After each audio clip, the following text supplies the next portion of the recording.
You're listening to the Southampton Dellivery Podcast, a podcast dedicated to the Southampton Football Club and all of the SFC fans.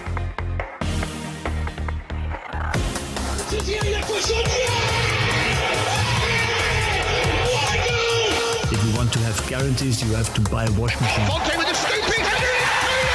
We don't lose a match, either we win or we learn. And today we learned. Подача, Остин! Все-таки забил! It's infield to Mane, 25 yards out. Lovely ball for Bella. Onside, 1-0! Buffon shot! Oh my word! Unbelievable. He ran around the pitch like Bambi on ice. It was very, very embarrassing to watch. And now, your host, Matt Markstone. Hello and welcome to another episode of the Southampton Dellivery Podcast, a podcast and newsletter dedicated to the Southampton Football Club and all of the SFC fans, available right here on southamptondellivery.com. My name is Matt Markstone. I am the host of the show. No matter where you are, no matter how you may be listening, whether this is your first time or you've been here before, thanks for making the show part of your day. I hope that you enjoy it. And after a week where we lost to Manchester United 9-0, we did not show much of a response against Newcastle. We came into this week with two chances to prove ourselves against Wolves. We got by them in the cup competition, but as soon as they strengthened and made some tactical adjustments in the second half of the Premier League match on Sunday morning for me and Sunday afternoon for most of you, we didn't really have an answer. And as a result, Saints have now suffered 6 straight Premier League losses for the first time in their history. I believe it's the first time the team has lost 6 matches in a row, period. And it hurts. There's not a whole lot to be positive about. We did score a goal from open play. We did see the continued impressive performances of Stuart Armstrong, but as a whole, the team just isn't doing enough. And there's a good chance that things could get worse given the injury to Kyle Walker-Peters. But coming on the show this week to discuss all of this is Aydin Osman. And we tried something a little bit different in the planning of the show, but much like Saints performances, we hit a little bit of turbulence. Things didn't exactly go as we planned. Maybe even the referee threw in a dodgy decision or two, and we kind of fell apart. But I hope that you enjoy the show anyway. Hopefully it is better than the performances, I guess. But I just want to say thank you again for being here. If you want to follow Aydin on Twitter and Instagram, you can do that. He's at Aydin Osman 96 on both Twitter and Instagram. The links are in the show notes. And I just want to say thanks again for being here. Hopefully you are smiling by the end of this a little bit more than you were when you were watching the match. So we're back at it again next weekend against Chelsea. But let's jump into the conversation with Aydin Osman, and I will talk to you on the other side.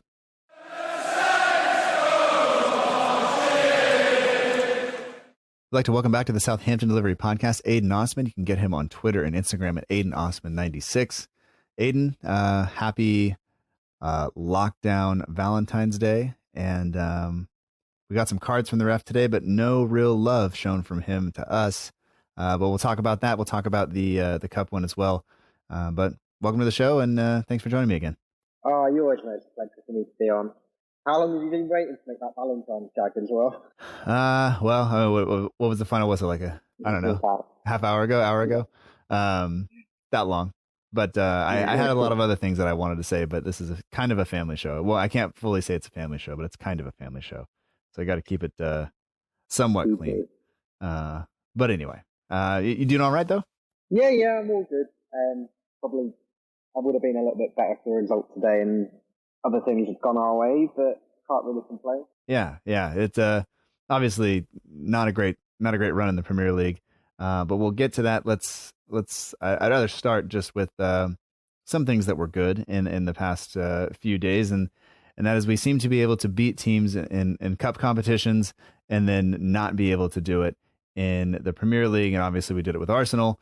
Now we do it again with Wolves, and it's a little bit depressing. But the good news is we are moving on in the cup. So if you don't mind, I say we just jump in to that, because I think that for me, looking at that match and kind of watching it, Wolves didn't look good, but Salisu came in. We finally got to see him play. We can confirm he does indeed exist.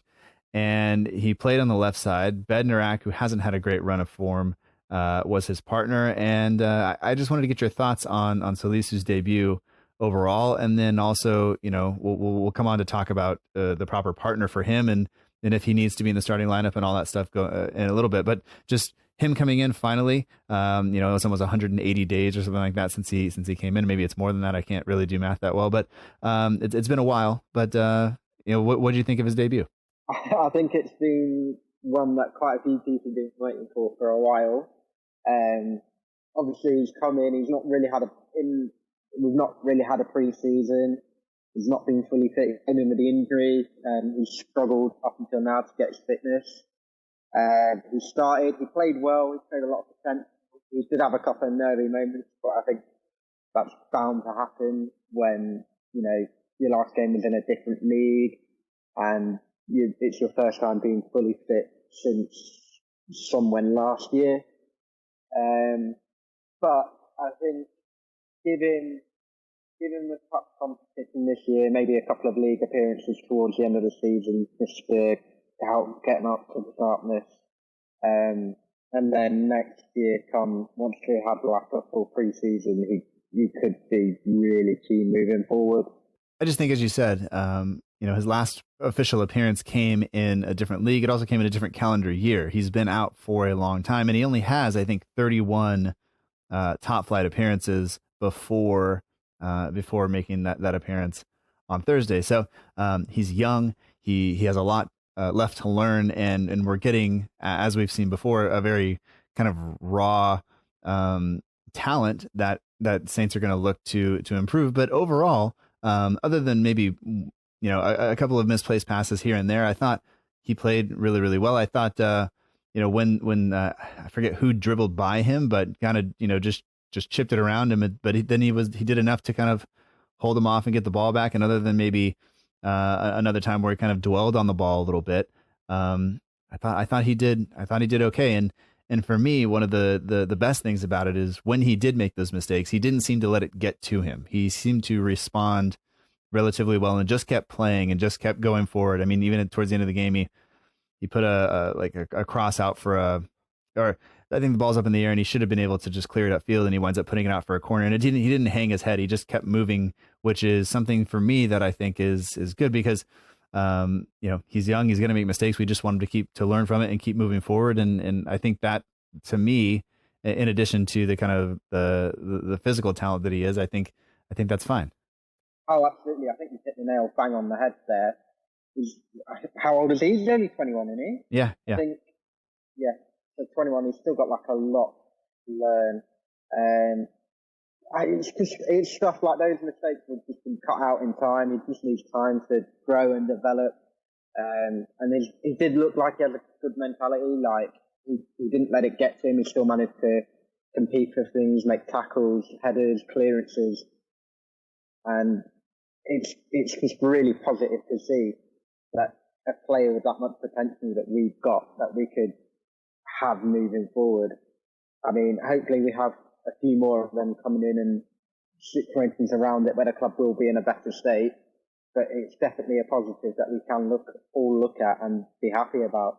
Yeah, and I think one of the things that we saw with him is right after he made one mistake, there was somebody was set free down one side, and he went all the way across the field to make a block or a tackle, and he did that a couple of times. And I think when Carl Anker wrote about him when he first was coming to Saints, that was one of the things they highlighted was how good his kind of 1v1 defending and tackling is, and that he is probably best suited to play with a partner that will go up and challenge for things in the air and then allow him to run with a runner who goes through, or run with a second striker who is played through, or if the ball is flicked on or whatever. And I thought you saw that several times, and I'm sure that as he grows and as he matures, he will read the game better and better, even though that's another thing that Carl pointed out that he was quite good at. For somebody so young, he seems to be able to read situations quite well, which is good.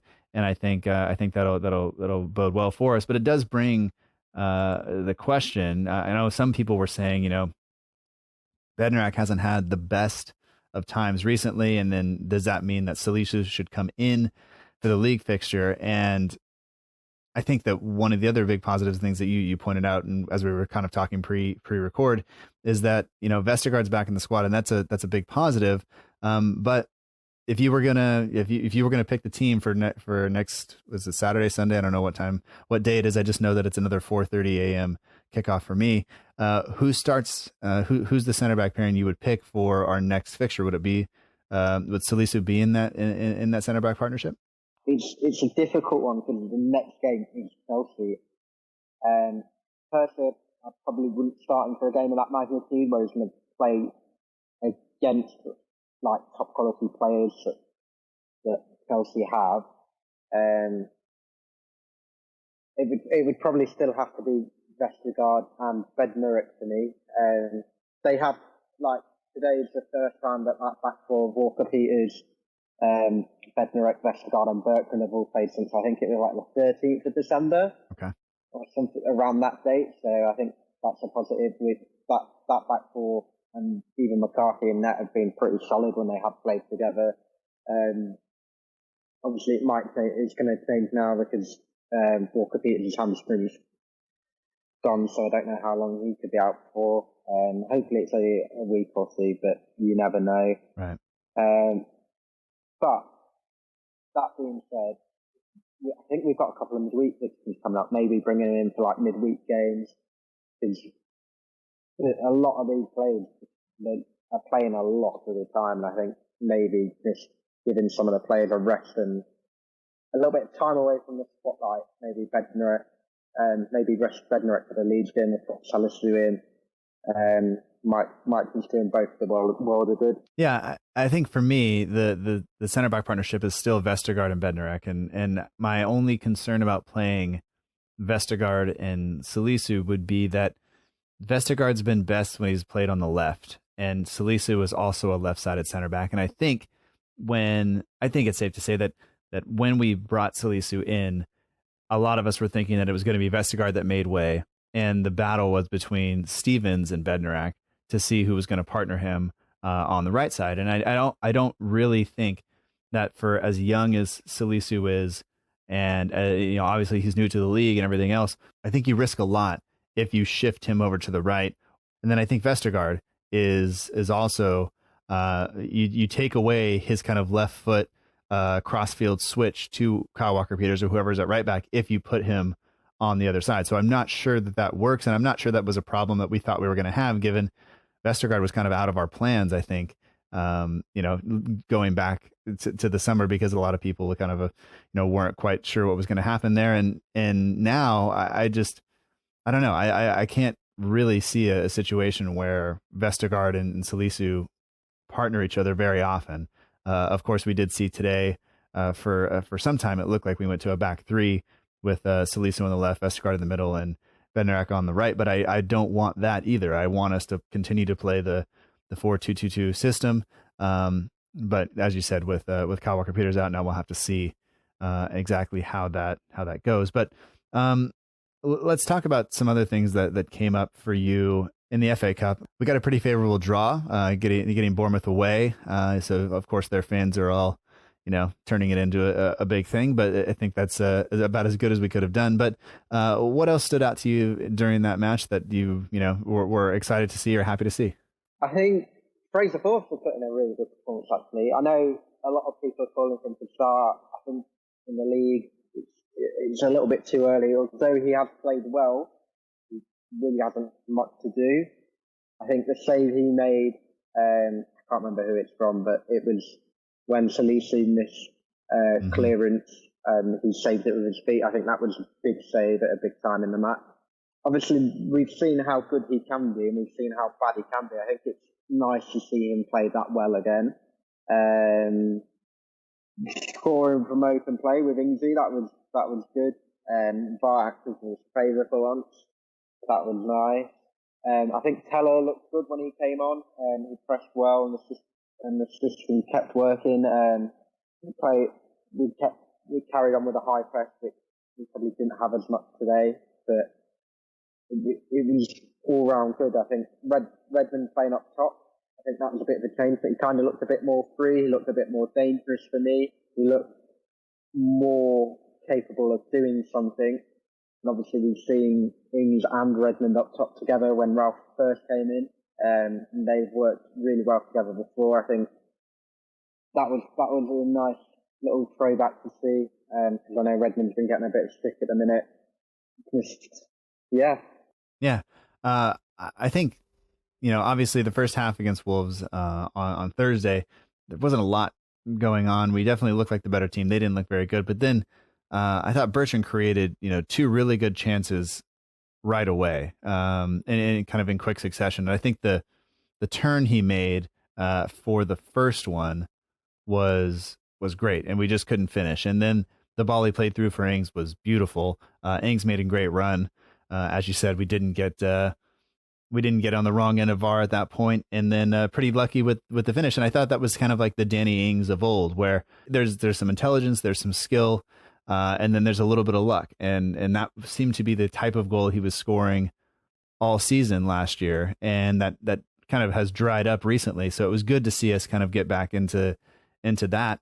It's just unfortunate it didn't carry over today. The decisions didn't seem to go our way, but I think there were a lot of positives to look for in the cup fixture, and I was really just hoping that we were going to see that carry over to the league fixture, which you knew Wolves were going to strengthen a little bit. You knew they were going to be a little bit tougher, and then they really didn't show that in the first half, though, and then in the second half they just kind of everything kind of completely changed. But for you, I mean, how much does it mean to have a cup run at this point?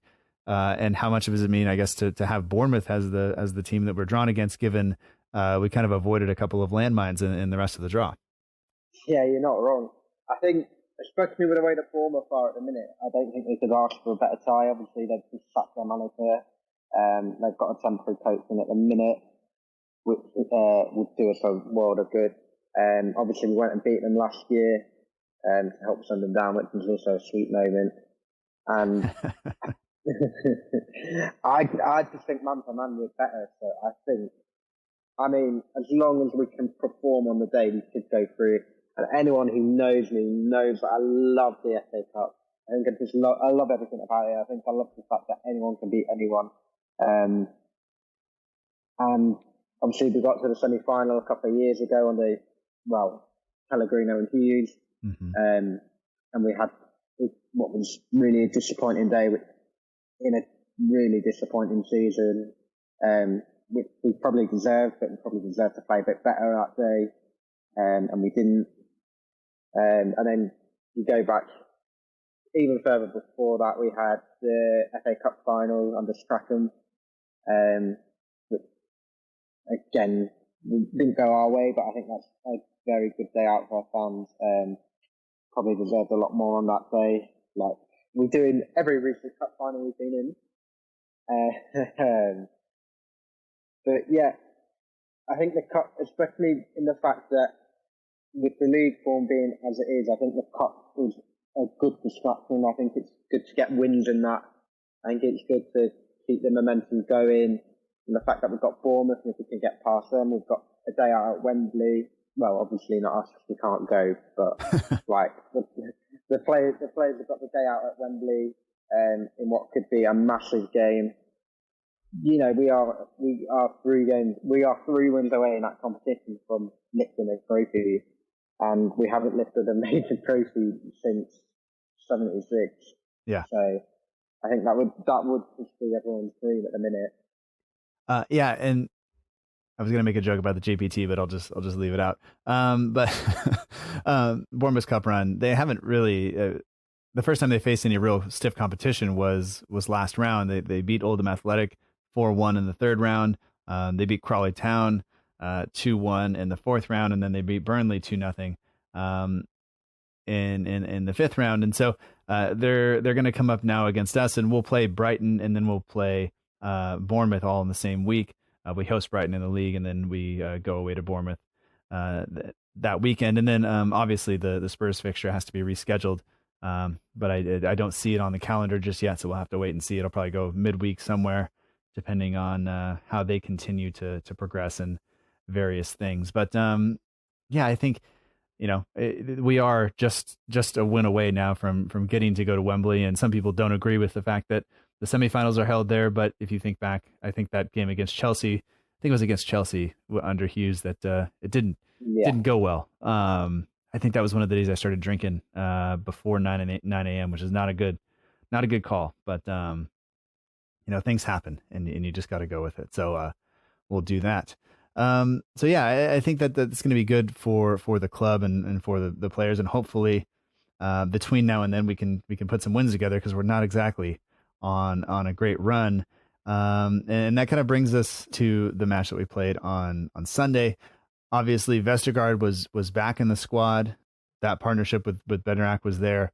Vestergaard seems to be pretty important for us in terms of his range of passing has been phenomenal this year, and I know he just vastly improved over recent seasons. But for you, I mean, what have you seen from him that's been I guess such a joy to watch in terms of compared to last year?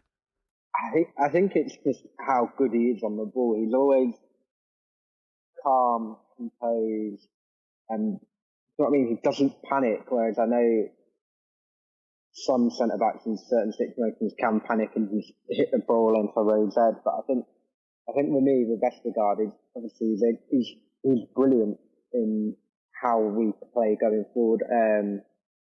With how good he's been on the ball, and I think his confidence is sky high at the minute, which is nice to see. I think defensively he's improved a lot as well. I think he's stopped being as rough and going into tackles. I think he's timed it a bit better. I think he could have done better with a goal today. I think they all could have done. I think we shouldn't have given the ball away in the situation that we did. He gets turned a bit too easily, but he's a big guy. He doesn't move as quick as someone that's that height. Bertrand could have helped him out a little bit as well, but I think, and then obviously he's always a danger going forward from set pieces as well. How many he's got now? 4, and I think they've all been away from home from set pieces. Mm-hmm. So I think he just offers us what we need both going forward in open play and defensively, because when you have someone that tall, he kind of takes a bit of the attention when you're defending a corner, which kind of allows other players to get into a little bit more space and a little bit more on notice to get in the right positions. Well, and I think that for a long time we were kind of wondering why we didn't see more of that from him, especially in the air and on set pieces. It seems like he wasn't as dominant in the air as you wanted him to be. I think he's come on a little bit in that sense, but I think, like you said, it's his ability on the ball this season that's been really impressive. And I don't know, where that comes from, because it seems like that would be one of those things that if you can dribble or if you can control the ball, then you can control the ball. And obviously players can get better. They can have dips in form and everything else, but he just seems to be a completely different player this season, which is actually quite nice, and I think that ball out to Kyle Walker-Peters, I think, is so important for us. And I know people have kind of written on it, and I know the club put up a piece on Kyle Walker-Peters and how important he is to us tactically this the past week. But now it looks like Kyle Walker-Peters will be out for a while, so we'll have to see what happens. Fingers crossed for Kane Ramsey, I think, because I don't really know who else is there, but we'll get to all that stuff in just a minute. But let's talk a little bit about the match from Sunday in terms of the lineup. McCarthy comes back in. The back line: Kyle Walker-Peters, Bednarak, Vestergaard, Bertrand, Romeu, Ward-Prowse in the middle. Minamino comes back in. Obviously, he was cup tied, so he couldn't start in or play in the last match in the cup. And then I think the big question that we all have is Redmond up top with Ings, Armstrong out wide. Armstrong obviously not going anywhere, having, I think, been given man of the match for the cup competition. And I guess for you, what's going on with Redmond being up top instead of Adams? Is it just Adams dipping form? Is it that Redmond has a bit more freedom? He played there under Claude Puel, nicknamed him or deemed him or whatever the next Thierry Henry, which we can all just kind of forget about. But for you, what is that the lineup you would have gone with today or on Sunday? I would like to see Adams come back in personally, but I do think Redmond does look better player when he is given a freer role. He did look a lot more dangerous today. Obviously, he could have done better in some opportunities. He made a great save from Patricio. And he's got previous with playing with Ings up top. Obviously, when Ralph came in and we had the 5-3-2, it was him and Ings up top. So they understand each other well. He seems a bit more free. And I think whenever I've seen him out wide this season and towards last season, he seems a little bit limited. Whereas he seems a bit more free going forward now. Because there's no doubt the quality that he does have. For me, it just seems like I don't know what it is, but something is just not right at the minute for him. Because he's doing things that could come off and could work really well. He had a shot in midweek, obviously, that Ruddy saved, but he probably could have scored. But I think until he actually scores, it's hard for that stuff to go your way. Yeah. For me, one of the things that's frustrating about Redmond, no matter where he plays, is even the beginning of the match on Sunday, if the pass, I think there was an instance where Minamino put a cross in, it was deflected by the Wolves defender, and Redmond couldn't control it. And kind of the first thing he does is point to where the ball should have been, and then kind of slump his shoulders and get frustrated. And I don't want to see that. He's done it in the past few games as well, where he seems to be complain first before just moving on, and kind of the opposite of Salisu.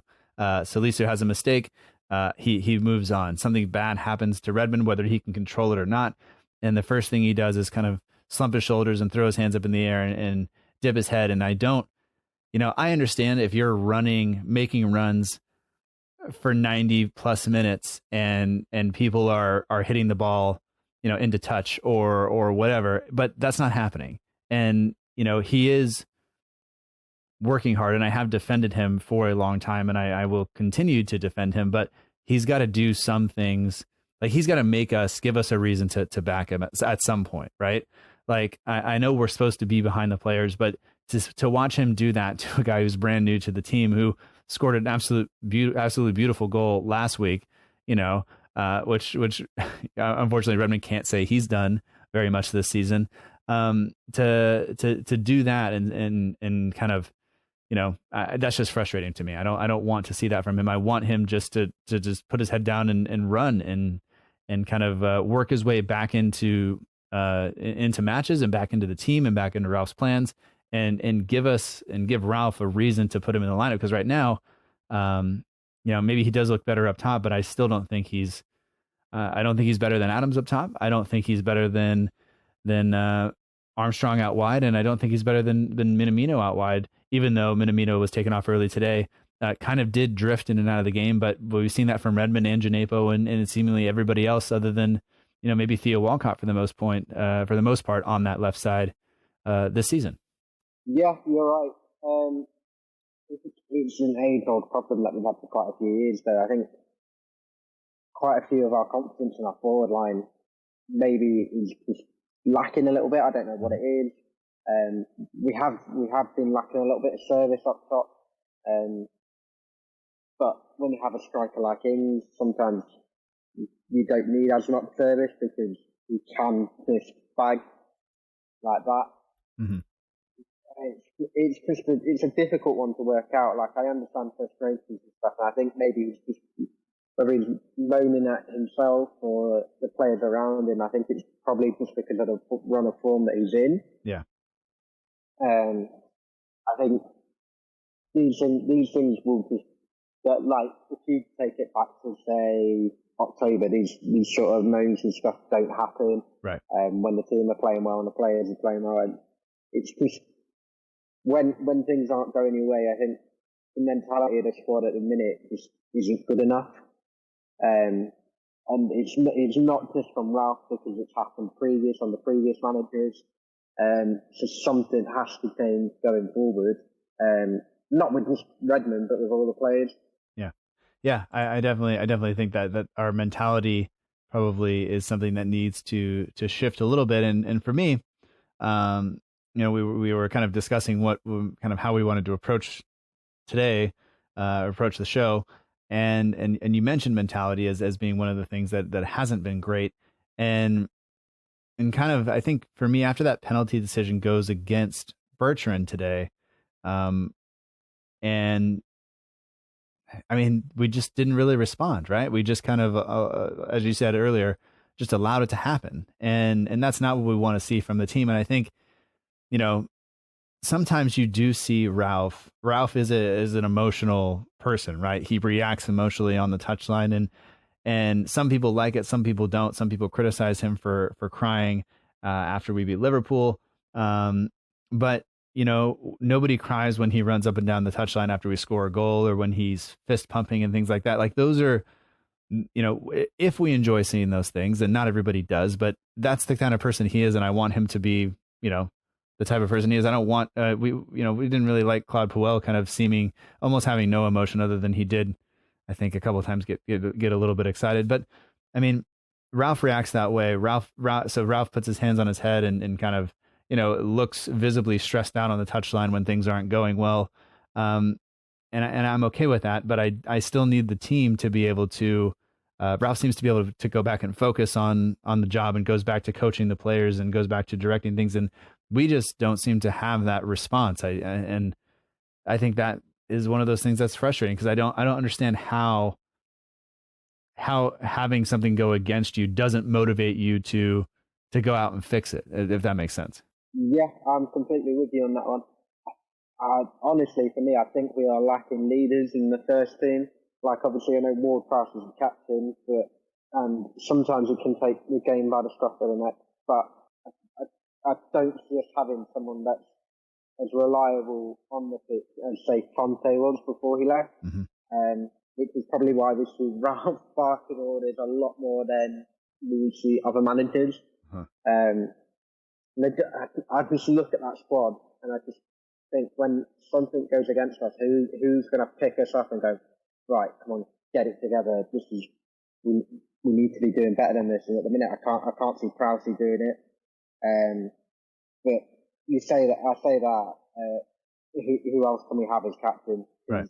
I really don't understand who. No, and I think Ward-Prowse is our captain, and for a number of reasons, and I don't want to see that change, but we do probably need to see a little bit more.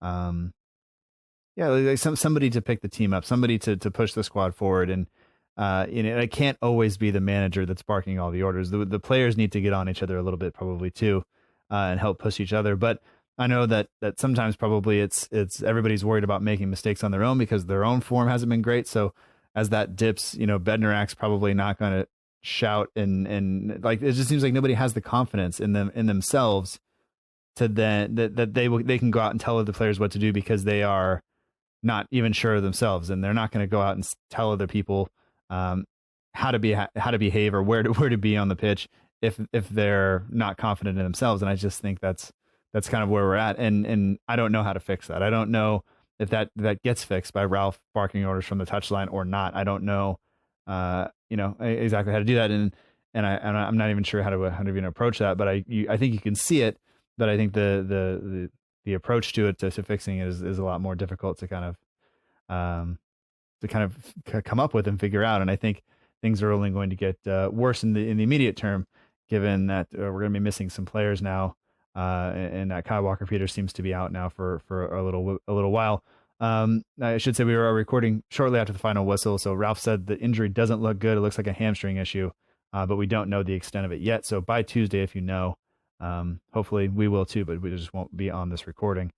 But let's talk really quickly before we move on to the referee and VAR and all that stuff. Let's talk a little bit about the goal that we did score.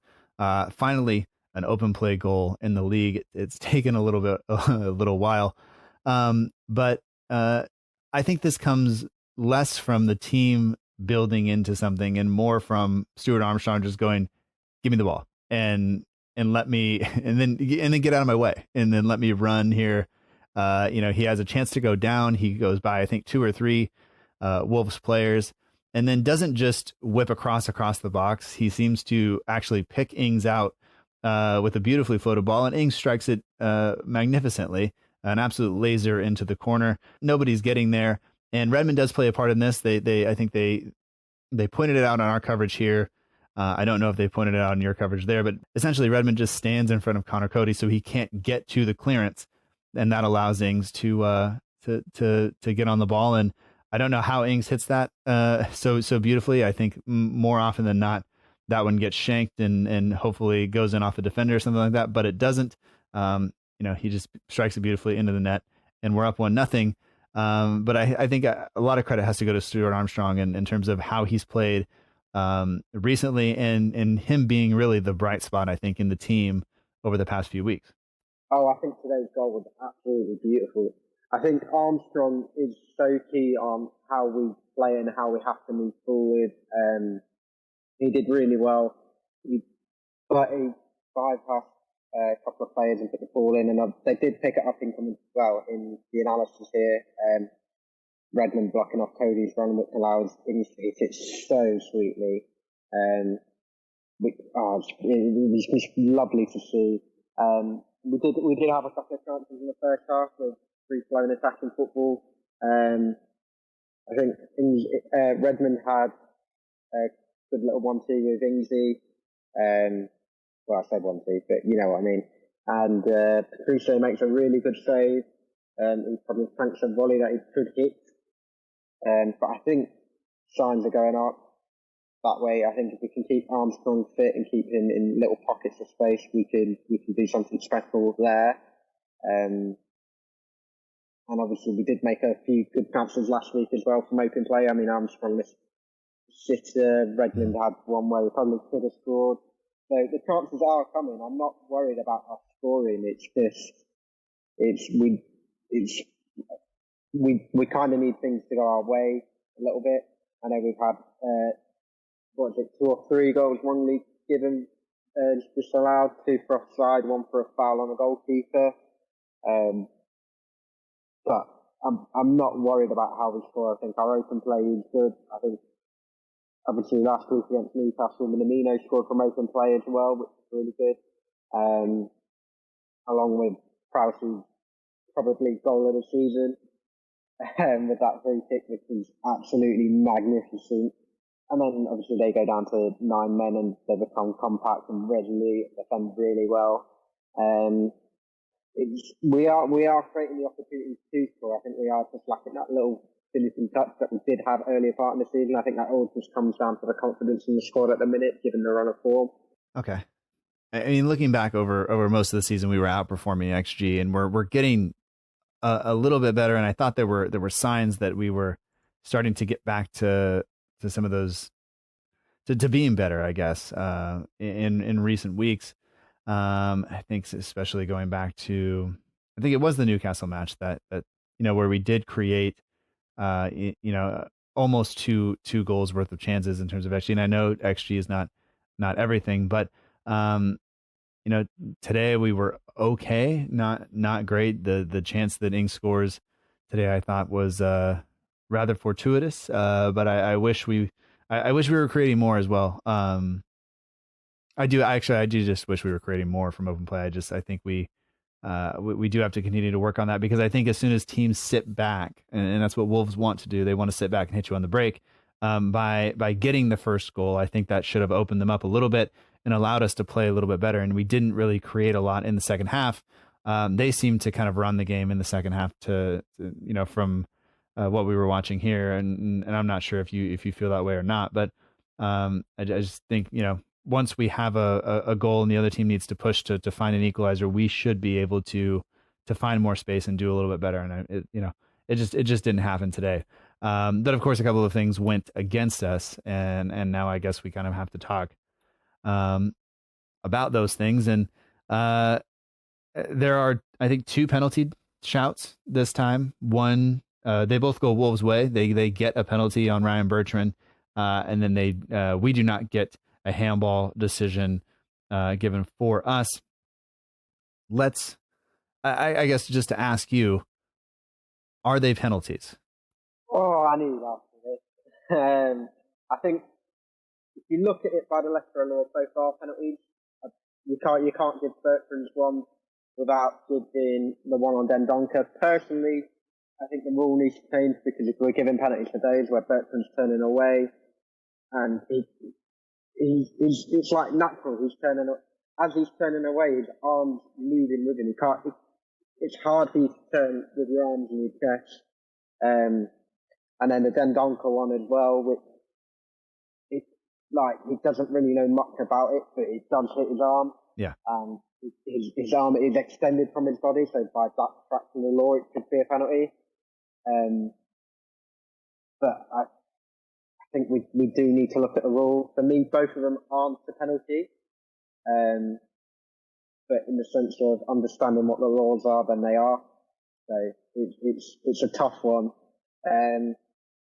I think if the Bertrand one happens to Wolves and we don't get a penalty, we're screaming at it, because we are.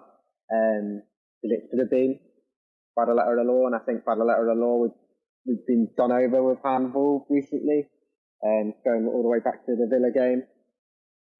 It's a difficult one. I have been a big advocate for VAR. I think like the idea of it and the concept of it works. I think we just don't have the execution.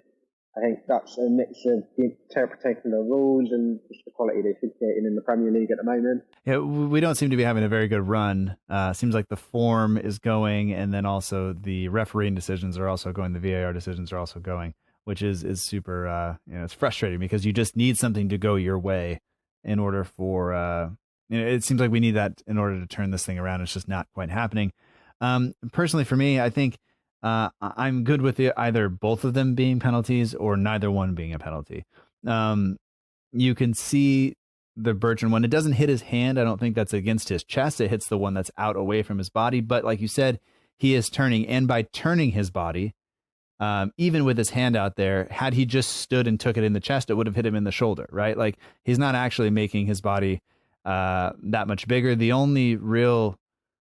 I think the only thing I can understand from it is that the ball was a shot and it was going towards goal. So he blocks it, and it is with his hand, and it is a shot going towards goal. Whereas the one from Dendoncker was not. It was a ball that was kind of floated in.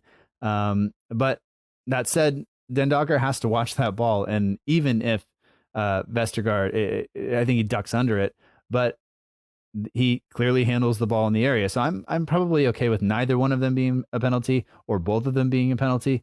But I have a real issue with one being given and not the other, even though they're not the exact same. They're not the exact same situation. So I'm not trying to say that, but I just think that I didn't understand why the Dendoncker one wasn't given. And Bertrand was. I felt it was harsh on Bertrand. I'm not mad at Brian Bertrand. I don't think he did anything wrong there, other than some people will say maybe turning her back as a defender is not great. But I mean, Semedo absolutely rocketed that ball, and I would turn too. I'm not gonna, you can make fun of me if you want, but I'm turning my back on that all day long, I think. Yeah, I think we all are, with the pace and the power on that shot. It would have hurt if he took it in the chest. I think it sounded like it hurt when it hit his arm as well. But yeah, I'm the same. I think it's just the consistency. You can't give one and then not give the other for something so similar. By the letter of the law, they're both penalties, and it's the level of consistency of the decisions. Like, the ball went out of play, the ref said we're looking at it. They look at it for 10 seconds, say no penalty, and go on. It's not good enough. Mm-hmm. Like, this is, what is it now? I think this is 7 key decisions in the space of 4 games in the league that haven't gone our way. That is done by the letter of the law, and whether it's VAR, it's not VAR, it's the consistency of the officials looking at it that aren't giving it. It is going all the way back to Villa, the handballs, the red card, penalty. Yeah. So just to kind of continue on this thread, one of the questions that comes in from Kevin McGee, one of the patrons of the show, says, what are the chances that the handball rule will be sorted out? It seems like a load of football people are angry with it. Not just us, it's people all around football. And I saw a post from Michael Kern on Instagram saying that he was upset about it. He's obviously a Saints fan, but also somebody that has presented for, the Premier League and in several places. And, it is frustrating to watch this happen. But even if, as somebody messaged me, Jeremy Orr, one of the other Saints fans that lives out here in California, messaged me like, they'll fix the rule, but it's not going to give us the 3 points or even a point back, in the long run, which is the frustrating part, I think. Yeah, 100%. I know I was watching the analysis after the game today here, and they were saying, look, for me, neither of them are a penalty. By the letter of the law, if you're going to give it, then you give both.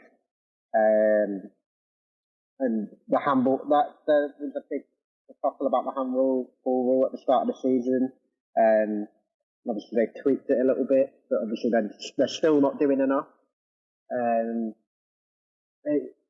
It's something that has to change with the officials, because it's just not good enough. And it's not just in our games.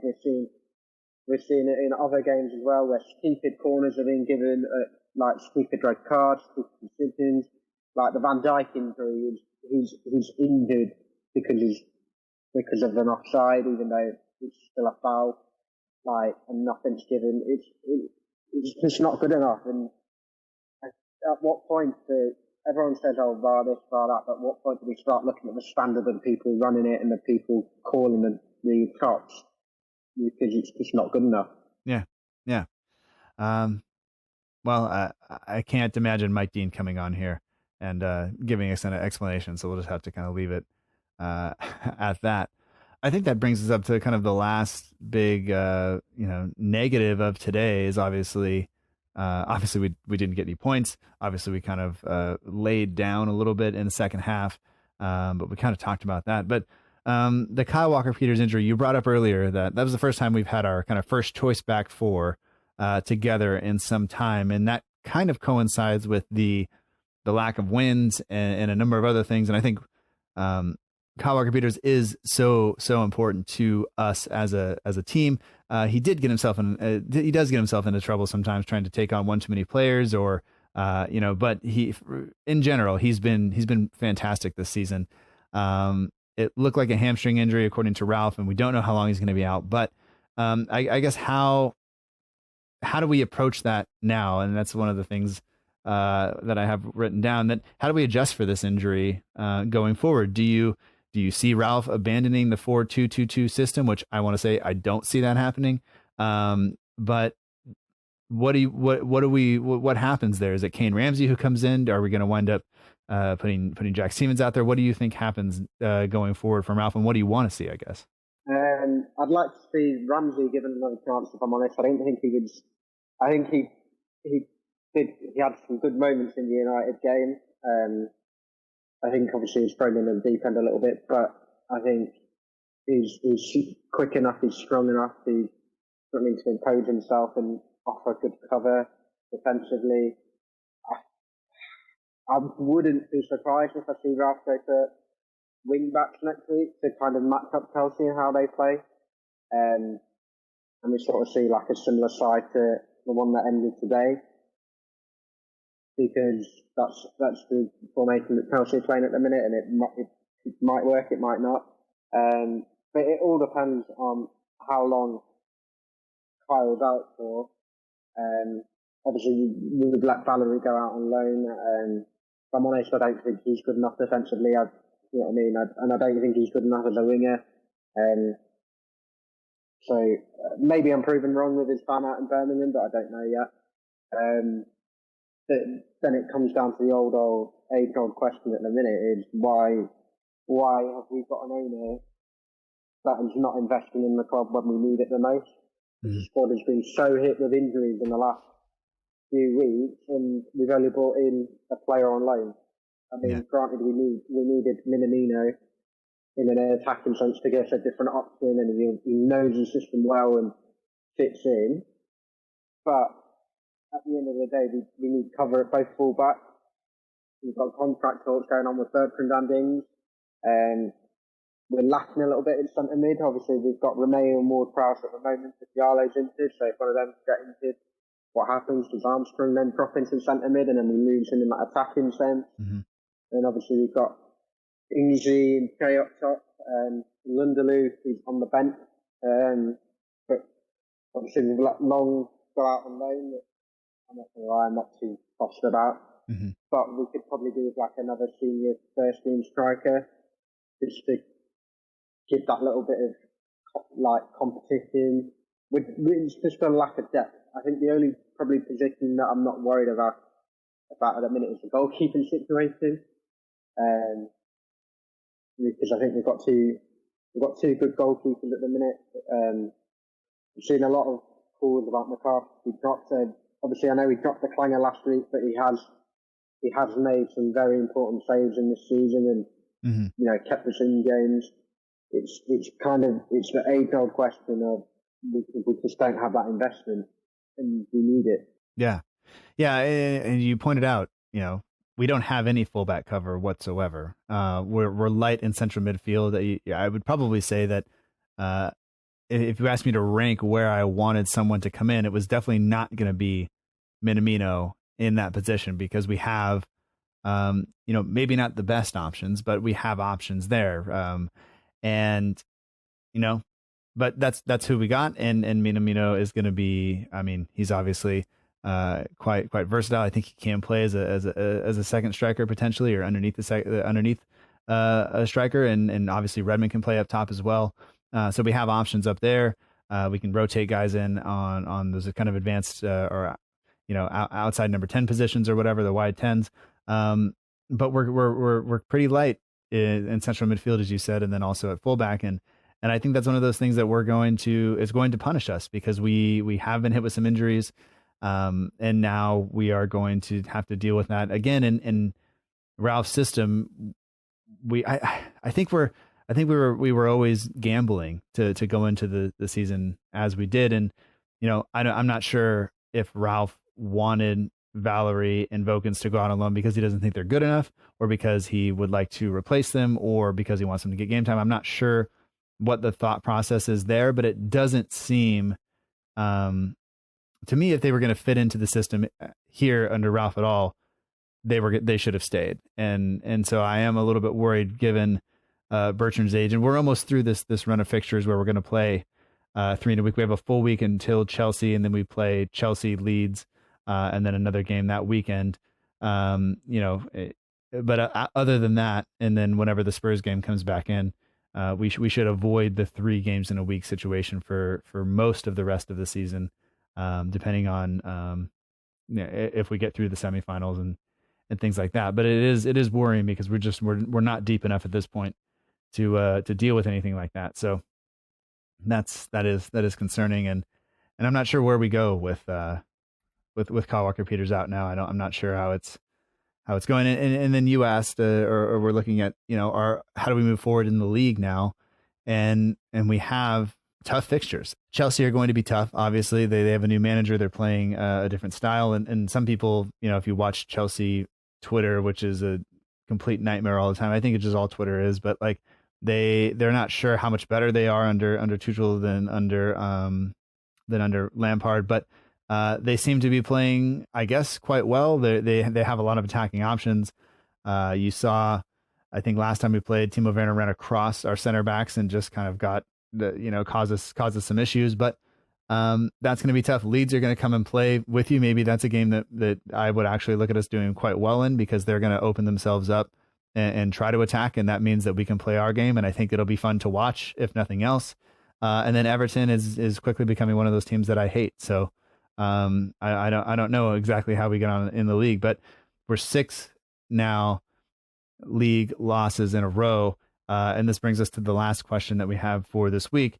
And this again comes from Kevin McGee. He says, I, like the vast majority of our supporters, really love and support Ralph. However, he's been in charge for the 2 worst defeats in the club history, which we get constantly reminded of now. Obviously 2 9-0 defeats. And then the worst league run in the club's history, with 6 consecutive league losses. What's going on? How does Ralph respond? And then, how much of this is on him as the manager? It was a tough one. I don't know if you watched Ralph's after interview today. A lot of what I'm seeing of him at the minute, he looks very sort of pissed off. Yeah. And frustrated. In his post-match interview today, he only spoke about the handball and the penalties. that were and weren't given, which is understandable. I think obviously 6 defeats in a row, but then again you look at a mix of things. You look at injuries, you look at decisions. We've had 7 decisions that haven't go our way. That would be obviously. You look at Villa. It's a handball red card penalty. Romeo doesn't foul Martinez, so that's a goal there. Ings is onside. Could be crossed as onside because he can't score with his arm. And then you fast forward to United on the Tuesday, and obviously the first red card, which is fair enough. But then Kay has a goal wrongly disallowed at 4-0. Obviously, then Bednarek gets sent off at 5 or 6, and concedes a penalty. That's not a penalty. Even Martial says it's not a penalty, and I don't think that hits the record then if Bednarek doesn't get sent off. And then obviously Newcastle, to be completely honest, we didn't play well. We didn't get anything that we got exactly what we deserved, which was nothing. I think today as well, you look at we dominated and we controlled the game so much, and the penalty gets given and we've kind of lost our heads, and it's at the point where I'm just thinking it's the mentality of the squad now that, you know, they've just done it and they've just sort of laid there and took it, and they don't know how to respond. Obviously, Ralph hasn't been perfect. I think tactically he could improve. Obviously, we all love the 4-2-2 and the high press when it works. I think we need to kind of try and come up with like a different solution when we come up against teams that are ready and prepared just to sit back and dominate possession and just implement like a deep block for about 90 minutes. He can work on, but then again, he can only work on if he's got the players that he feels are good enough to implement a different system. And does he have it? I don't think so. Not with the injuries and the lack of investment that we have at the minute. It's definitely tough to hear a manager say, you know, at the moment we don't have the players that we need, and that can't feel good as a player that's in the squad that is playing, and whether you're living up to your potential or not, that's got to be tough to hear. But at the same time, we have to applaud Ralph's honesty. He's not been blameless in this. Like, as you said, he's definitely had some issues. I've had issues with his substitutions. I've had issues with how many minutes he's played guys consecutively, but he is trying to win games and push the team forward. And he, you know, rightly or wrongly, is going to play the players that he trusts. And a lot of times that means that Danny Ings is going to be out there for close to 90 minutes. That means James Ward-Prowse is seemingly always going to be on the pitch. And sometimes those guys get pushed so hard that I worry for their health. And because to have Ings out there an extra 10 minutes a game, if it causes him to miss 4 games down the road, I'm not sure it's worth it. But, you know, it's Ralph's decision to make for the most part. And I think he's gotten a lot of things right. And I still think that if you look at where we were when he came in and where we are now, we're miles better. I do not think he's got a very good kind of plan B. And I also think, as you said, like the squad is just not, it's not there. There's not the game changer on the bench for him to bring in and have an impact. It's trying to mix and match guys to get 11 players on the pitch. And it seems like we're quickly heading back towards that, because it was finally like a little bit of a sigh of relief that we're going to get the first, it'll be the first time we have a full strength team back to start a league match. And now, you know, with Walker Peters out, that's a huge blow, and it's going to cause some concern, I think, going forward, which is not what we need, but I think that's where we're at. So I think it's a number of factors. It goes down to recruitment, you know, the finances of the club, the style of play that we have, the Ralph's kind of lack of trusting some of the players that he has in the team to bring them in. So I think there's a lot of blame to go around, and Ralph is definitely not blameless. But you know, if we were just going to you know win games 1-0 or draw every game or a lot more matches or whatever, none of us would enjoy that. I think we all enjoy the fact that it can all go spectacularly wrong sometimes, but a lot of times it's fantastic to watch. And so I think that's why we're here, right? Like we want to see something exciting. And I think, you think back to Claude Puel, like nobody liked that season either. And, we finished 8th and went to a cup final or whatever we did, it was, it was boring. And this is anything but boring, even if it's frustrating, I think. Yeah, 100%. I think that was the big pull of the pull towards Puel, was the fact that the football was boring, which was kind of why he lost his job. Although it's frustrating at parts, but I would absolutely take everything if we go on and win the cup. We've been top of the league at one point this season. And there is a mix of things that do need to go better. Obviously, the owner is looking at selling. It's hard, especially we are in the middle of a global pandemic where people's finances aren't what they need to be. It's so difficult, but I wouldn't give any of it up ever, because this is what we're here for. This is why we watch these games week in, week out. This is why we love the club, no matter what. Yeah, it's frustrating and I'm annoyed, and there are a lot of things that I could say about the ownership, the recruitment, the board, and rash tactics, the players, but things will get better eventually. They have to, and I think we just need something to go positively in the right direction, and then things start falling into place, and then it's, how great is everything again, and it's just the part and parcel of football these days. Mm-hmm. I can't. I don't know. I can't disagree with you. I am frustrated. Obviously, this is not what I want when I get up at 3:30 in the morning. Which I do understand. Global kickoff times are a disaster. I think the Australian fans probably have, some of the fans in Australia, depending on what side of Australia you're on, tend to have it the worst in terms of when some of these matches kick off on the weekends. And I tend not to complain. This one hurt. Today hurt because the second half was kind of a snoozer for us, and then trying to dry the tears off and sit down and record this is not always easy, but we did it, and I think we're moving on now. Obviously, we have a full week off this week until Chelsea next weekend.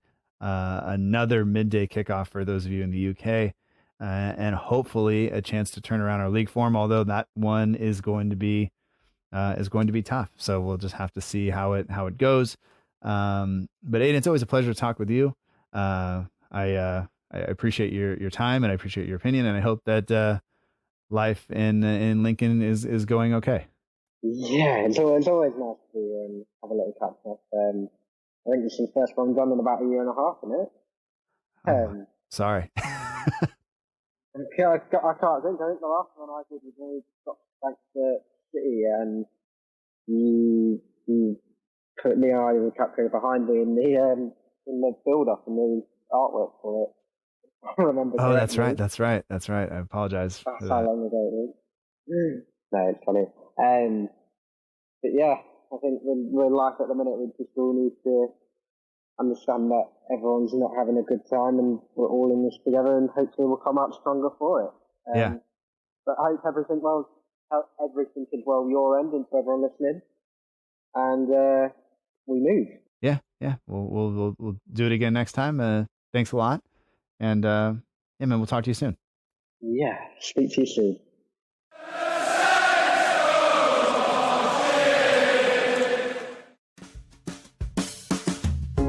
That does it for this week's episode of the Southampton Dellivery Podcast. Thank you so much for joining us. I hope that you've enjoyed it. And I do recognize that there wasn't much to enjoy about this week's performance, especially in the Premier League, but Aydin Osman still came on the show, still gave it his all, and it was more than just Shane Long running up and down the pitch. There was actually some purpose. He stayed on side, and I really appreciate that. So if you want to follow him on Twitter and Instagram, you can do that at Aydin Osman 96. The links to both of those are in the show notes. If you want to follow this show while you're there, we're at SFCDELL_IVERY on both Twitter and Instagram. We're also on Facebook at facebook.com/SFC Delivery. And you can get links to all of those at southamptondelivery.com, where you can also find some written pieces that will be going up usually on Friday mornings UK time. So be sure to check back and leave a comment. Let us know what you think.